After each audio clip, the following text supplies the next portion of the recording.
अस्सलाम वालेकुम। उम्मीद करता हूँ फिट होंगे, बेहतरीन होगी, अपनी लाइफ अच्छे से एंजॉय करोगे। हम तीनों की तरह देवों के देव महादेव एपिसोड है जी 239 और पार्ट 3 है। लाइक शेयर सब्सक्राइब कर दें। स्ट्रेट चलते हैं वीडियो की तरफ। मेरा नाम है मलिक सत्यानी बालोल, मेरे साथ हैं Rana Mohammad Ali, Mohammad Samir Khokhar. So guys let's start. माता पार्वती ने कार्तिकेय को आशीर्वाद दे तो दिया, किंतु अब इस युद्ध के मापदंड बदल चुके हैं। जो निश्चित था उस पे संदेह होने लगा है।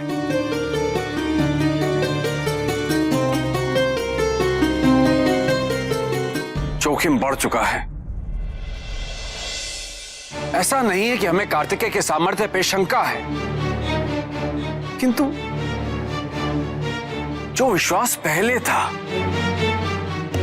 अब वो विश्वास डगमगाता हुआ प्रतीत हो रहा है। नारायण नारायण। देवराज, आपने तो युद्ध का सारा दायित्व कुमार कार्तिकेय पर ही डाल दिया।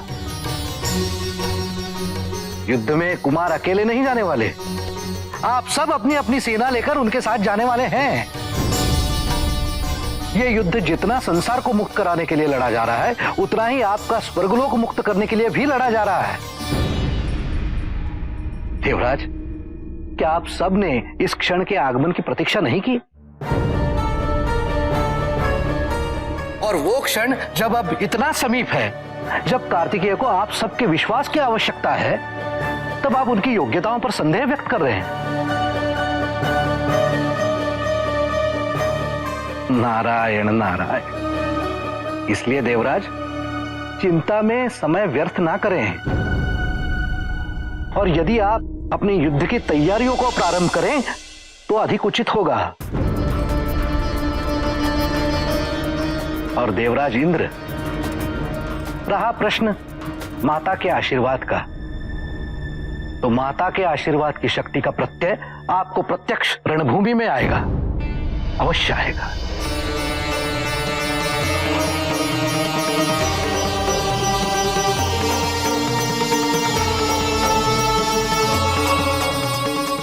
मुनिवर,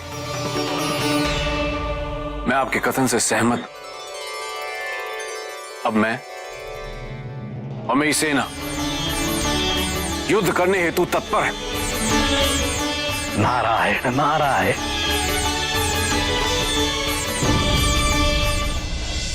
कार्तिकेय, ये समस्त सृष्टि 5 तत्वों से निर्मित है।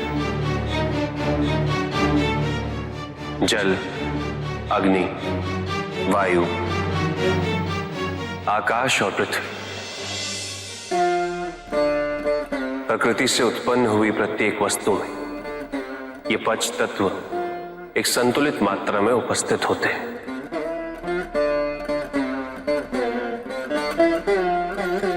इनका आपसी तालमेल इनका संतुलन बनाए रखता है। सत्य तो यह है पुत्र कि कोई भी कुछ भी इन 5 तत्वों से परे नहीं, इनसे मुक्त नहीं। यदि किसी कारणवश इनके संतुलन में कोई परिवर्तन आता है तो असमंजस्य निश्चित है। मैं तुम्हें इन 5 तत्वों का अध्यक्ष नियुक्त करता हूं।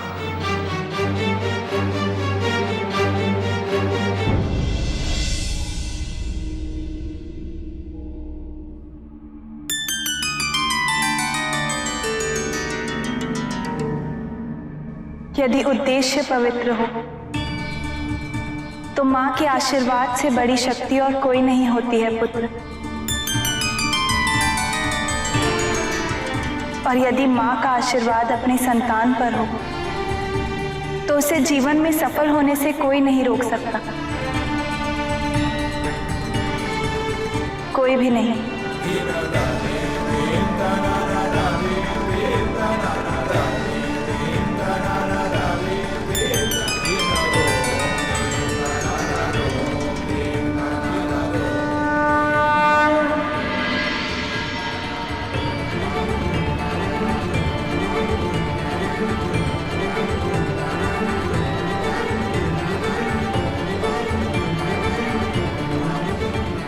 इसमें हमारी सभी शक्तियां निहित हैं और तारकासुर के वध हेतु यही तुम्हारा अस्त्र बनेगा।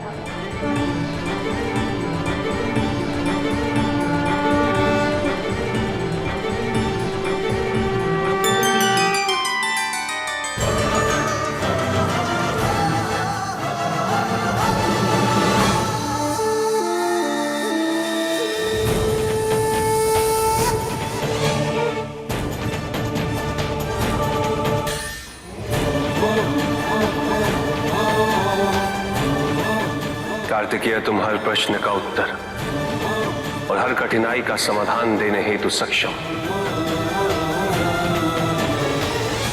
क्योंकि अब तुम्हारे पास हर प्रकार का ज्ञान है। आवश्यकता है तो अपने भीतर झांकने की, और ये कार्य केवल तुम ही कर सकते हो। इसमें कोई भी तुम्हारी सहायता नहीं कर सकता।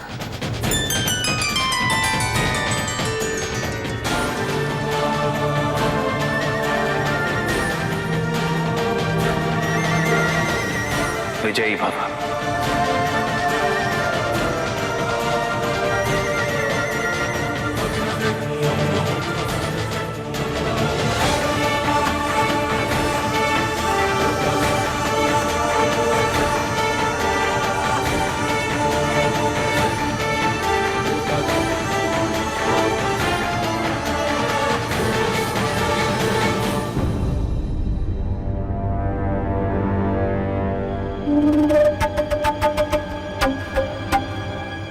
तुम्हारी विजय तो सुनिश्चित है पुत्र।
विजयी भव।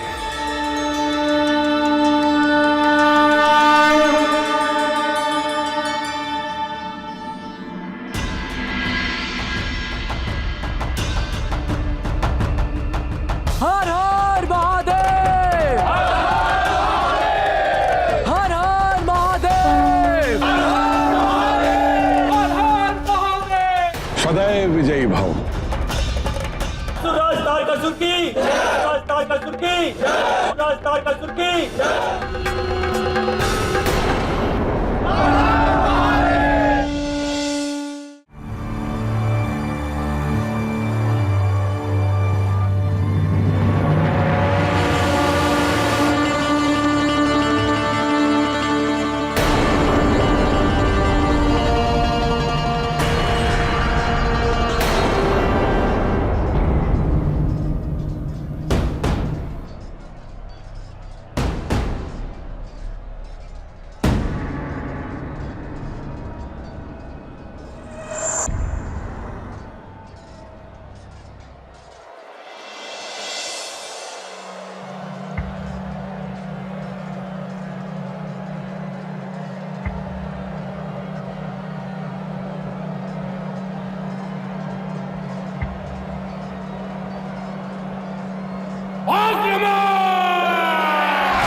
देव जो है वो वही कंफ्यूज हुए पड़े हैं और देव ऋषि जो है उन्हें कह रहे हैं कि नहीं ये होगा और कार्तिक ये कर लेंगे। वो कह रहे थे पहले जिस पे विश्वास हो रहा था अब नहीं हो रहा और वो विश्वास जो है वो टूटता हुआ नजर आ रहा है। ये ऋषि उसे समझा रहे हैं कि ये होगा और ज़रूर होगा और ये क्या समझ रहे हैं आप कि उनको अकेला करना पड़ेगा, सारा बर्डन जो है उनके ऊपर आप कार्तिकेय के ऊपर डाल रहे हैं और आपको लग रहा है कि वो अकेले जंग में जाएंगे और लड़ेंगे, आप सबको भी साथ देना पड़ेगा। और इस रणनीति के ऊपर उन्होंने समझाने की कोशिश की है उन्हें और वो फाइनली उनको थोड़ा बहुत जो है देवों को जज्बाती करना पड़ता है, हर खासकर इंद्रदेव जो है उसको, और वो थोड़ा जज्बाती किया उन्हें। तो वो फाइनली वो कह रहे हैं कि हम भी तब पर हैं, हम भी रेडी हैं जंग के लिए और हम भी हथियार उठाएंगे, हम भी साथ देंगे। उधर शिव जी उन्हें 5 तत्वों के बारे में समझा रहे हैं, उनकी मेरे ख्याल में शक्ति जो है उन्हें कार्तिकेय को जो है अलाउ की है या प्रोवाइड की है उन्हें, और उनकी माता की तरफ से उन्हें एक शस्त्र मिला है, एक भाला बहुत बड़ा, और उनकी तरफ से कि मेरी शक्तियाँ इसमें मौजूद हैं और वो जो है जंग में आपके काम आएगा। आशीर्वाद उन्होंने लिया और वो जंग की तरफ जो है वो निकल पड़े और आशीर्वाद इधर भी लिया जा रहा था, आशीर्वाद उधर भी। सीन अच्छा था नो डाउट कि उधर तारकासुर जो है उसके पिता जो है उसको तिलक लगा रहे हैं और इधर जो है माता पार्वती जो है वो कार्तिकेय को तैयार कर रही हैं। दोनों तरफ में जंग की सिचुएशन ऑलमोस्ट जो है वो कह लें कि हाई पीक पे थी और फाइनली वो मैदान में भी आ गए और मुझे लगा कि तारकासुर कोई डायलॉग जो है ज़रूर बोलेगा, कुछ ऐसा ज़रूर हंसेगा या, क्योंकि वो जिसको सोच रहा था, जिसको देखना चाह रहा था और जिसको मारना चाह रहा था, जिसके लिए सारे प्लान बना रहा था, वो शिव जी की संतान है कार्तिकेय, और वो फाइनली शिव जी उसके तारकासुर के सामने आया। तो मुझे लगा कि यहाँ पे कुछ ना कुछ तारकासुर जो है रिएक्ट करेगा। वो बड़ा घूर रहा था उसे और एकदम से गुस्सा उसे आया शदीद, क्योंकि उसे पता है कि मेरी मृत्यु है और मेरी मौत है सामने। तो आक्रमण का बोला है और पहली टुकड़ी जो है उसने हमला किया तारकासुर की, और लेकिन कार्तिकेय ने वही जो उसकी माता ने उसने दिया था भाला वो चलाया, उसमें शक्तियाँ थी और जला के भस्म कर दी पहली टुकड़ी जो है। और सिचुएशन कॉम्प्लिकेटेड है, लेकिन अब किस तरह वो व्यू चक्कर क्रिएट करेगा तारकासुर, किस तरह जो है ये तोड़ते हैं कार्तिकेय। मुझे लगा कि उनके पास वो भाला होगा, बीच में बात हो रही थी कि शायद नहीं, बाला तो इन्हीं के पास है ना, अभी चलाया, ये तो नहीं कि बाला खत्म हो गया है। बाला तो इन्हीं का हथियार है ना, वो फिर से उठाएंगे। एक बार किया है। वो वार किया है सिर्फ, और क्योंकि माता पार्वती जी ने कहा है ना, जब तारकासुर का वध करोगे तो ये बाला जो है वो काम आएगा, इसमें हमारी शक्तियां हैं सारी, तो इसलिए जब वध करोगे तो इसी से ही वध करोगे। वो बाला जब भूमि के ऊपर लगा है ना तो उससे वो धमाका हुआ है, जिससे वो सारी नहीं उन्होंने जला दिया, लेकिन मेरा कहने का मतलब मैंने कहा वो हो सकता है वन टाइम हो। नहीं, तो वो तो बहरहाल वो नेक्स्ट पार्ट में पता चलेगा कि क्या सिचुएशन होती है, लेकिन ये है कि तारकासुर का आमना सामना हो चुका है और सिचुएशन अब जो है देव जो हैं वो भी इस चीज़ को काफ़ी अच्छे तरीके से टैकल कर रहे हैं, वो भी हमला कर रहे हैं, वो भी असुरों को मार गिरा रहे हैं। लेट्स सी, देखते हैं नेक्स्ट पार्ट में क्या होता है। बिल्कुल जी। यहाँ पे देवराज इंद्र जो है अगर उनकी बात करें हर दफा मायूस हो जाते हैं और हर दफा भयभीत हो मार जाते हैं। गिरा रहे हैं, कभी तो जंग ही नहीं हुई, हाँ अभी तो देवताओं ने मारा ही नहीं है। हाँ मगर नहीं, पहली टुकड़ी जो है वो मारे तो ही इन्होंने नहीं। जला दी है ना। नहीं, वो तो अपना कार्तिकेय ने गिराई है ना, हाँ वो नहीं, तो मार एक बाला गिराएंगे। मार के ये कह रहे हैं कि देवता भी जो है छल युद्ध कर रहे हैं, वो मार रहे हैं। को पीछे खड़े हैं, जारी बात है, उन्होंने नहीं, युद्ध अभी करना। अभी तो हुआ तरी ना स्टार्ट, मतलब अभी दोनों आपस में लड़ेंगे तो फिर उसके बाद होगा बिल्कुल ना युद्ध। होगा, लेकिन यहाँ पे देवता जो है उनके लिए हौसला अफजाई होगी है कि कार्तिकेय कुमार हमारे साथ खड़े हैं। लेकिन देवराज इंद्र जो है वो हर दफा भयभीत हो जाते हैं और कोई ना कोई बात जब उनको नहीं सुनने के लिए मिलती है तो उनको लगता है कि जो उनका मकसद पूरा होना है वो नहीं होने वाला, उनको जो स्वर्ग है वो इस जीवन में वापस नहीं मिलेगी। उनको सबसे ज्यादा जो फिक्र है ना वो अपने सिंहासन की है। यहाँ पे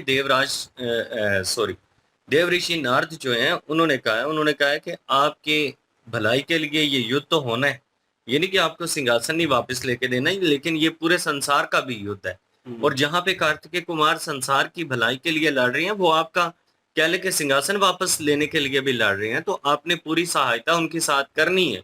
यानी कि वो अकेले जाएंगे और अकेले लड़ेंगे, आप लोगों ने साथ जाना है अपनी सेना को लेकर। फिर यहाँ पे इनको थोड़ी सी हौसला अफजाई होगी है जब शिव जी और माता पार्वती जी जो हैं उन्होंने कार्तिकेय कुमार जो हैं उनको आशीर्वाद दिए हैं, और माता पार्वती जो हैं उन्होंने अपनी ताकतें जो हैं वो भी दी हैं कार्तिकेय कुमार जो हैं उनको। दूसरी साइड पे तारकासुर के जो पिता हैं जी, वो भी पूरी तरह से आशीर्वाद देकर अलविदा कर रही हैं। तारकासुर भी ये नहीं कि छोटा मोटा युद्ध है, तारकासुर का सामना करने का भी समर्थ हर किसी में नहीं है। ये तो कार्तिकेय कुमार शिव जी की और आदि शक्ति जो माता पार्वती जी हैं उनकी संतान है, इसलिए ये उनका सामना कर पा रही है। वरना देवराज इंद्र जो हैं वो तो समझते हैं कि उनमें इतना समर्थ नहीं है।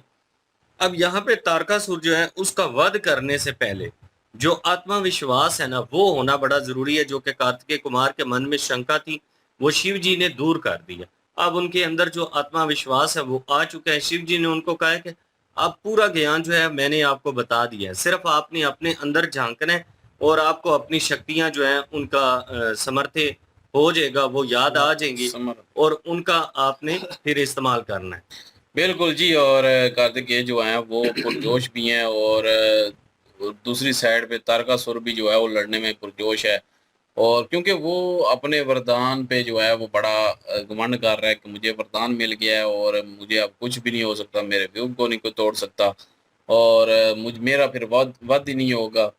तो वो बड़ा इस चीज़ में मगरूरी था। लेकिन ये है कि जब उन्होंने पहली टुकड़ी को जो है मारा, जो पहले से आक्रमण करने आ रही थी, तो उस वक़्त उसका मुँह लटक गया था और देवता जो हैं पीछे से जो है वो खुश हो गए थे। तो फिर जो है वो ऑर्डर दे दिया। अब कार्तिकेय ने भी जो है वो अपनी फ़ौज को भी के आक्रमण, तो अभी जो है वो युद्ध होगा। लेकिन शुरू में देखा जाए तो इधर देवता जो है ना वो बहुत जल्दबाज़ हैं।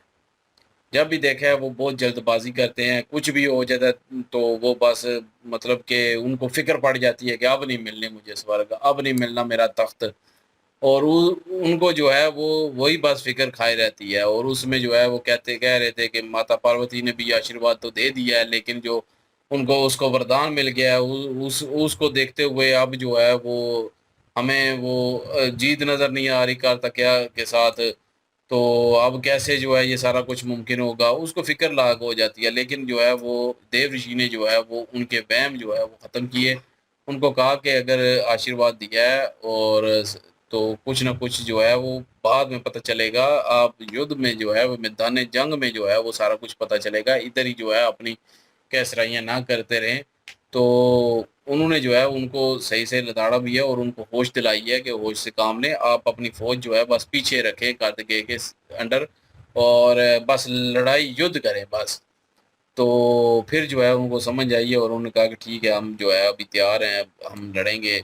और माता पार्वती जी ने भी जो है वो हथियार दे दिया, उसके बाद शिव जी ने भी उनको ज्ञान दे दिया।